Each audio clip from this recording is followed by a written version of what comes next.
Never. Cutting Lord of mercy, Lord.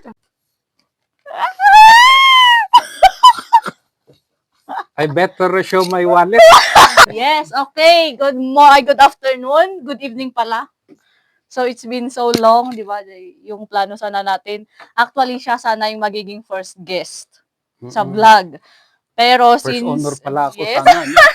oo, pero since wala ng time, tsaka masyadong busy si father. So, by the way, belated happy birthday. Welcome to Senior Citizenship. Apay ngay padlaw mo. Yes. So, certified ka ng may discount sa mga restaurant, sa mga ganyan. So, ang pinipray namin ngayon, so truth or dare, o sagot o lagot. Pag hindi mo masagot yung question, you have to do yung dare, nabubunutin mo muna. Okay. Yes, so you have to answer or else you're going to do the dares. So first, bubunot muna tayo ng dare na gagawin mo. So sige, you choose. In case Apay na nga hindi dare mo nga masagot. dagos. Yes, tapno. Oh, Yes, para isipin mo kung kaya mo bang gawin yung dare na yun. Okay. Sakaling hindi mo masagot yung question, your dare will be send a hey stranger text to someone you haven't talked to in over a year. First question. What or who inspired you to sing or compose the song Sumok or Layad? Sagot o lagot? Well, it was a kind of going back to my past. Wow. Doon nagsimula yan. Sa past talaga And lahat. then some questions to myself. So parang tinanong ko, now that you are a priest, how do you see yourself when it comes to this matter? Ano? Temptations. Ganon. Show your favorite picture of yourself. Favorite picture? Picture. Parang favorite ko lahat yung picture ko eh. Wey. Okay, next question. Dun, dun, dun, dun. Was there a time that you doubted your chosen vocation? Of course, lahat naman tayo siguro. Even married people. When they face or encounter a challenge that is heavy, you always go to a kind of thinking other options in life. Like, But of course, for me, I always go back to the yes, the fundamental option that I have chosen. Yeah? So that's it. So every challenge that would disturb my option in life, I always go back to my first yes. wow. Next there, pag hindi mo sasagutin yung tanong, wear your shoes on your hands. Oh, nalakaday ta. Okay, next question. Did you have a girlfriend before becoming a priest? If yes, how many? Sagot or Of do the dare? course, Okay. I did. How many if yes? Several. Sabi, wow. How many? Sige, Well, count. is that not enough? Several? Oh, Several. gaano ka So several meaning to yung say, several? more than one. More than It one. could be 1.5, something like that. Okay. Post the 10th photo in your camera roll to your story. No captions allowed. Okay, before I took the LET exam, umiyak ako because of my doubt and you were there for me, di ba? After my LET, nanlibre ka. Together with Ganun ba yun? Sir Warren and Sir Vladdy. During the concert of my late lolo, you never took single penny doon sa fund na nalikom. Now that I am a teacher, you told me to always see the face of Jesus in my student. Now that I am finally tying the knot soon, what would be your greatest advice that you will give to me? Well, I should be consistent to my advice to you as a teacher? Now You that should I'm always see the face of Jesus. in my husband. Yes. Yeah, that's true. See the face of Jesus in my husband. Yes. Oh my God. Parang mahirap yata yan na. Mahirap-hirap But yata. of course, it demands a lot of reflection. It demands a lot of making your spiritual life better every day. Show the last 5 people you texted and what the messages said. Okay. Wow, confident. Mm. Ipakita na ng sulit na kinate-text na. Okay.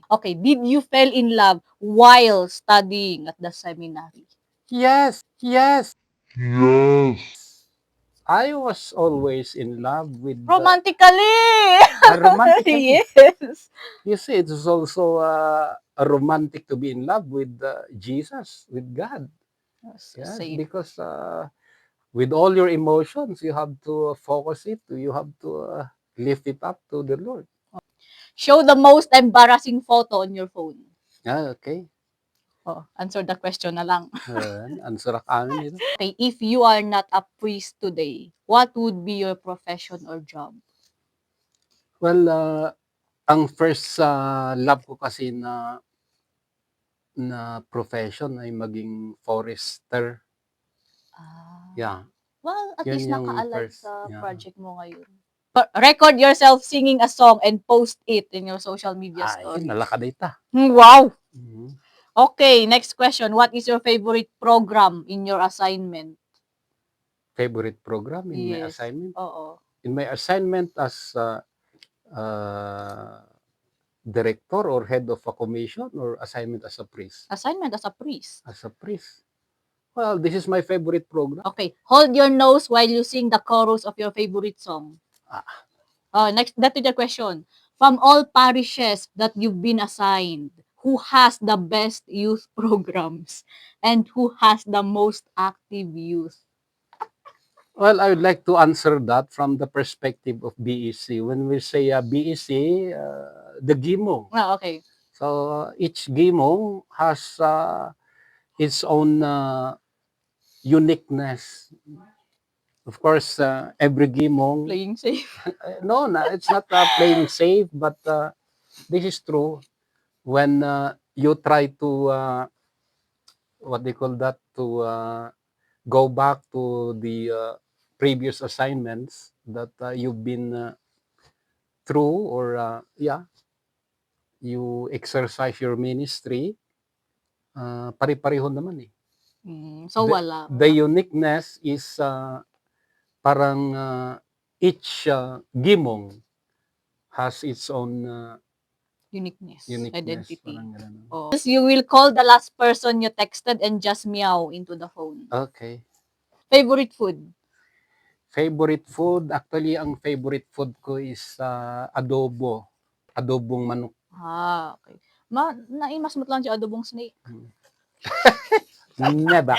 Yes! Go on Facebook and like every photo of the first person you see. Ay.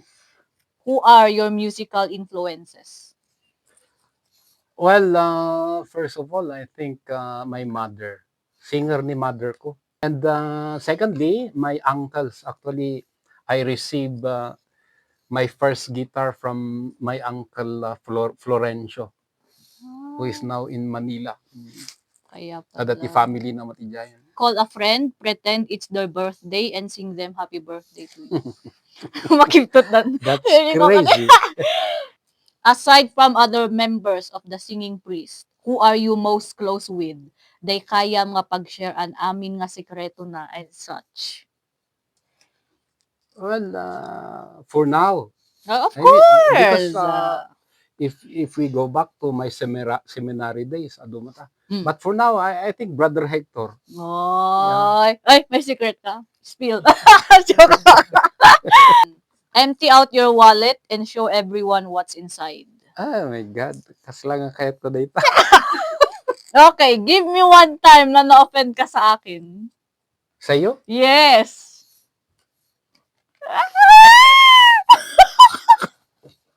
I better show my wallet. Sige! Share your wallet. Oh, Oh, sige. Oh. Wow! Lapag! Lapag! ewan ko.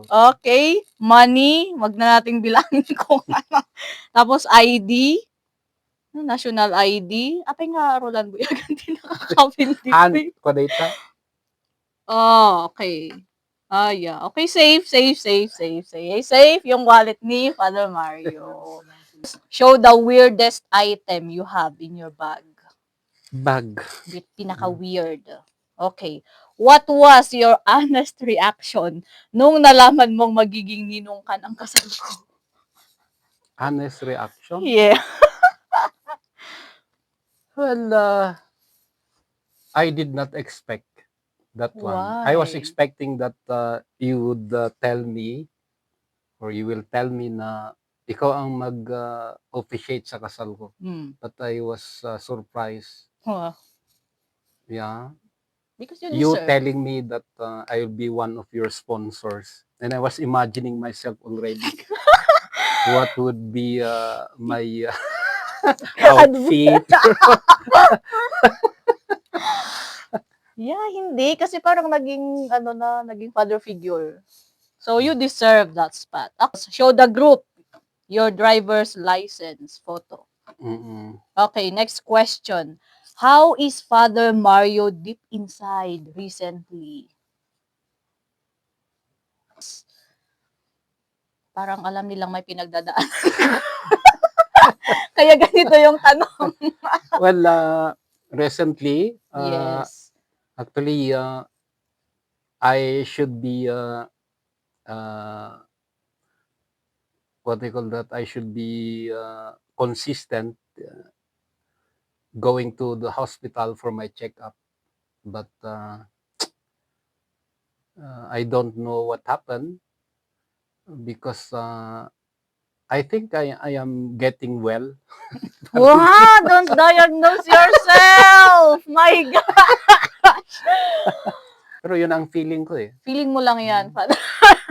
You better. Bakit ba kasi hindi ka pumupunta sa monthly, weekly, or?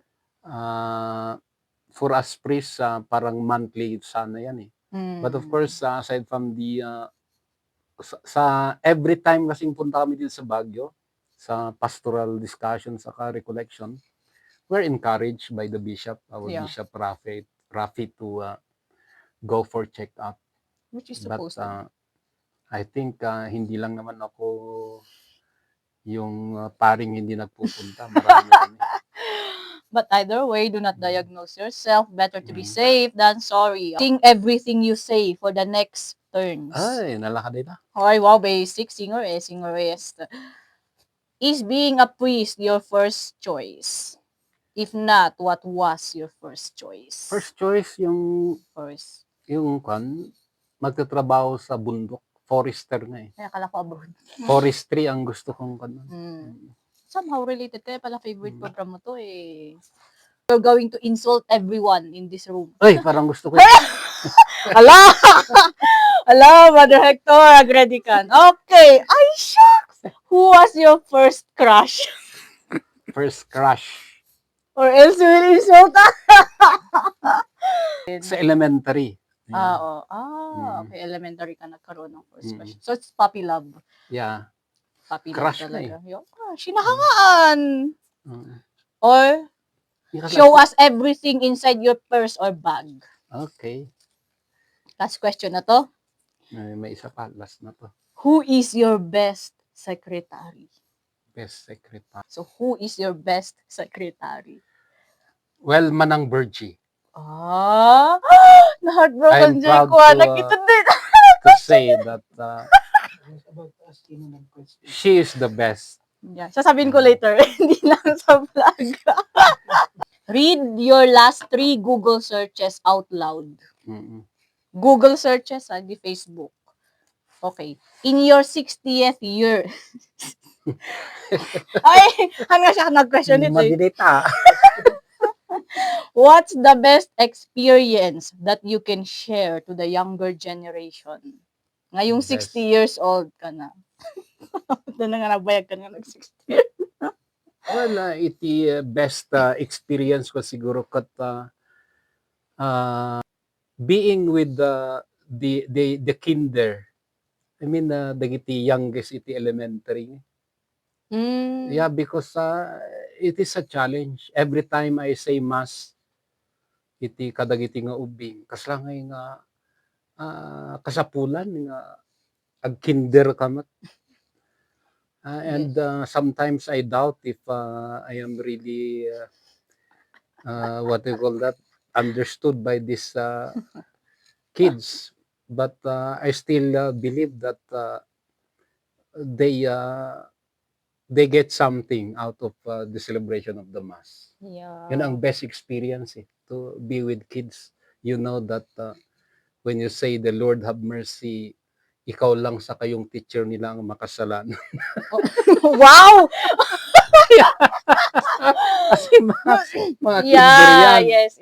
Kaya, Innocent. pag kinakating, Lord have mercy, Lord. Kaya sabi ko, Lord, Mercy no? indeed. Wala silang dapat ihingi ng tawad. They don't Yeah. need to say, Lord have mercy. Kami nung teacher kasi kami ang agnot lang doon. Yes. And that's the best parang feeling na oh my God, I am in the midst of angels and saints. Yeah. Mhm. Okay, pinaka-last question. Ay, wala na. Last June, we celebrated the Father's Day. Yeah. So, yes, you're not biologically a father. What's the feeling na ikaw yung father of the community? So, how do you take that role? Diba? Father makes sacrifices for his children. At the same time, kayo na mga priest, parang lahat ng community, yun yung anak ninyo. Lahat ng nasa simbahan, yun yung anak ninyo. So, how does it feel na father ka ng halos lahat? How big is that or how heavy is that responsibility? You see, I am always conscious of that role as a spiritual father. Yeah. But every celebration of Father's Day, which is of course annually, Yes, every June. I am reminded of what kind of father am I to my parishioners. Parang ganun. No? At the same time, parang redirection. Saan ba ako mahina, saan ako malakas bilang isang father. So yeah, you should enjoy since senior ka na, hindi ka na father, magiging lolo ka.